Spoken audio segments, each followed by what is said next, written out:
ಮಾನವತಾವಾದಿ ಬಸವಣ್ಣನವರ ಕಾರ್ಯಕ್ಷೇತ್ರವಾಗಿರುವ 36 ವರ್ಷಗಳ ಕಾಲ ಅವರು ಮಂತ್ರಿಗಳಾಗಿ, ಪ್ರಧಾನಮಂತ್ರಿಗಳಾಗಿ ಮತ್ತು ಅನುಭವ ಮಂಟಪದ ಸಂಸ್ಥಾಪನೆಯನ್ನು ಮಾಡಿ ಜಗತ್ತಿನ ಎಲ್ಲ ಭಾಗಗಳಿಂದ ಅಂದು ಅನುಭವ ಮಂಟಪಕ್ಕೆ ಶರಣರನ್ನ ಆಕರ್ಷಿಸಿ ಅಲ್ಲಿ 770 ಅಮರಗಣಗಳನ್ನು ನಿರ್ಮಾಣ ಮಾಡಿರುವಂತಹ ಪವಿತ್ರವಾದಂತಹ ಕ್ಷೇತ್ರ ಬಸವ ಕಲ್ಯಾಣ.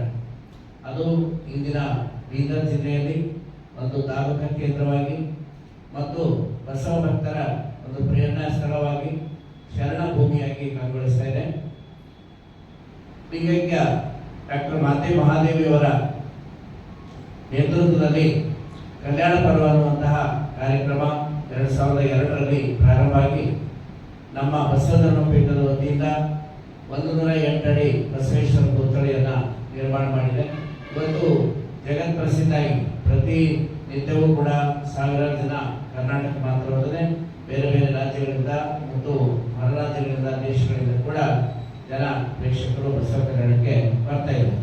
ಈ ಒಂದು ಕಲ್ಯಾಣ ಪರ್ವ ಕಾರ್ಯಕ್ರಮ ಕಳೆದ 23 ವರ್ಷಗಳಿಂದ ನಡೀತಾ ಇದೆ. ಆ ಒಂದು ಕಲ್ಯಾಣ ಪರ್ವದ ನಿಮಿತ್ತವಾಗಿ